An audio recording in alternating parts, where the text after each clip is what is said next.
Oy, hello sa inyong lahat! Welcome dito sa ating explainer na yon kung saan babalikan natin ang makulay at nakakabilib na kasaysayan ng paborito nating destination, ang Cebu.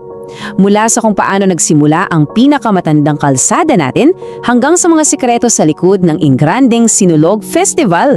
Pero alam niyo ba na ang mismong pangalan ng islang ito ay may itinatagong napakamaapoy at malalim na pinangmulan? Halina't alamin natin ang kwento nila. Okay, simulan na natin ito.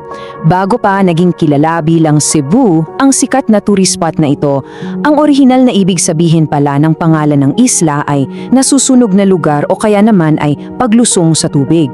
Nakakagulat, diba? Paano ba napunta sa apoy at mababaw na tubig ang kwento ng siyudad na ito? Yan ang eksaktong tatalakayin natin. Unang bahagi, ang misteryo ng sugo. Bago pa man dumating ang mga Kastila, isa na itong sobrang sigla at busy na sentro ng kalakalan. Ngayon, ang talagang nakakawili rito ay kung paano natin mahahati sa dalawang magkaibang paliwanag ang pinagmulan ng pangalan nito. Sa isang banda, nandiyan ang salitang sugbo na ang literal na ibig sabihin ay paglusong sa tubig. Tapos sa kabilang banda naman, sugo na nangangahulugang sunog o apoy. Dalawang puwersa ng kalikasan, tubig at apoy na sadyang bumuo sa sinaunang identity ng lugar na ito. Imagine nyo yung esena noong araw. May mga paparating na barko na mga mangangakal mula pa sa China, Siam o yung Thailand mayon at Arabia. Kaso dahil mababaw lang yung tubig sa baybayin, kailangan literal na maghubad ng sapin sa paa ang mga dayuhang ito. Lulusong sila sa tubig habang hirap na buhat-buhat ang kanilang mga kalakal papunta sa tuyong lupa. Ang mismong action na yan, ang paglusong, yun ang tinawag na sugbo. Tapos para doon naman sa pangalawang teorya tungkol sa apoy, para ihanda ang lupa at makapagtanim noon, natural sa mga katutubo na sunugin ang mga damo at ilang bahagi ng gubat. Bukod pa dyan, nagsisindi rin sila ng malalaking apoy sa pampang tuwing gabi bilang signal para gabayan ang mga parating na barko. Kaya naman para sa mga dayuhan sa karagatan na laging nakikita yung mga apoy na ito, nakilala nila ang isla bilang isang lugar na laging may apoy. Kaya ito tinawag na sugbo. Ikalawang bahagi, mula Zubu hanggang Cebu. Dito na natin makikita kung paano naging sanhi ng alitan sa wika ang pagdating ng mga dayuhan. Tingnan natin yung timeline. May 3 mahalagang milestones na nagpabago sa isla. Nagsimula ito noong 1521 sa pagdating ni Magellan. Fast forward tayo ng kaunti, 1565 nang itatag ni Miguel Lopez de Legazpi ang unang settlement ng mga Kastila. At ang pinakahuli, ang pagbukas ng Cebu sa pandaigdigang kalakalan noong late 1800s. Ang 3 kaganapang ito ang naging mitya ng matinding transformasyon. Punta tayo rito at tingnan natin kung paano nabuo ito phonetically. Nagsimula sa katutubong sugbo, kaso nahirapan sa pagbigkas ang mga Kastila. Kaya sa mga notes ni Magellan at ng chronicler niyang si Antonio Pigafetta, isinulat nila itong Zubu o Cebu. Habang tumatagal, dahil mas madali sa dila ng mga Espanyol ang mga letrang C at E imbes na katutubong S at U, tuluyan na itong naging Cebu. Pero actually, may nakakatawang twist dyan.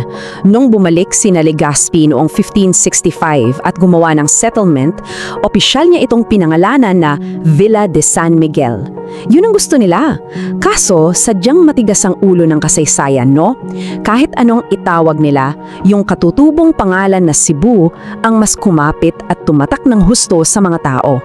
Ikatlong bahagi, ang unang lungsod.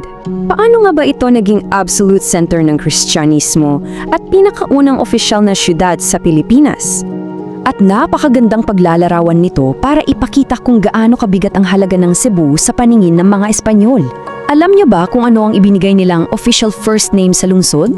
La Ciudad del Santísimo Nombre de Jesus o ang lungsod ng kabanal-banalang pangalan ni Jesus. Sobrang haba at garbo, di ba? Solidong prueba yan ng napakalalim na koneksyon ng isla sa pag-usbong ng relihiyon sa bansa. At mayroon pa yung nakakamanghang kwento. Imagine, eksaktong 44 na taon matapos i-gift ni Magellan yung imahe ng Santo Niño kay Hara Humamay, himalang natagpuan itong muli ng mga sundalo ni Legazpi. Yung muling pagkakadiskubre na yon sa imahe ang talagang nagsemento sa isla bilang pinakasentro ng Kristyanismo sa Pilipinas, walang duda.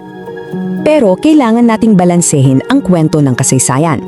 Sa isang banda, nandiyan ang napakalakas na impluensya ng reliyong Espanyol dala ng Santo Niño.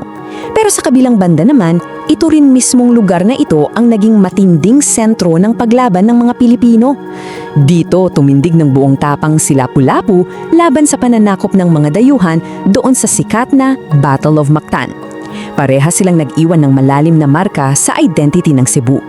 Ika-4 na bahagi, Queen City of the South. Dito na nagbago ang ihip ng hangin. Mula sa pagiging sentro ng relihiyon, naging isang di mapigilang powerhouse ng ekonomiya. Kaya ang pinakamahalagang punto rito ay yung mismong lokasyon ng lugar. Dahil literal na nasa gitna ng archipelago ang Cebu, naging sobrang ganda ng estratehikong posisyon nito. Natural siyang naging pangunahing hub para sa mga barko at kalakalan. Kaya nung opisyal siyang binuksan sa pandaigdigang merkado nung late 1800s, boom! Pumasok ang napakalaking economic boom sa probinsya. Yung mabilis na progresong yon sa kalakalan ang direktang naging dahilan ng pag-unlad ng kanilang ekonomiya. Tipong pumapangalawa na lang sila sa kapital na Maynila noon. Dahil sa sunod-sunod na success na ito, opisyal nilang nakamit at napatunayan ang maalamat na titulo bilang Queen City of the South. At makikita naman natin, buhay na buhay pa rin ang titulong yan hanggang ngayon. Mula sa mga sinaunang araw na kailangan pang lumusong sa tubig ng mga mangangakaral hanggang sa pagiging isang higanting lungsod pagdating sa turismo at ekonomiya, talagang ibang klase ang naging pag-unlad ng Cebu. Kaya bago tayo magtapos sa explainer na ito, gusto kong itanong sa inyo, nakabisita na ba kayo sa Magellan's Cross? O baka naman, nakatikim na kayo ng sikat nilang Cebu lechon? Ano ang pinakapaborito ninyong kwento o memorya tungkol sa Cebu? I-drop nyo lang sa comments at pag-usapan natin. Maraming salamat sa pagsama ninyo ngayon at hanggang sa susunod nating pagtuklas. Kung nagustuhan mo ang kwentong ito, huwag kalimutang i-like ang video, mag-subscribe at i-on ang notification bell para sa iba pang alamat at kwentong bayan. I-share mo rin ito para mas marami pang Pilipino ang makaalala ng kagandahan ng ating mga kwento.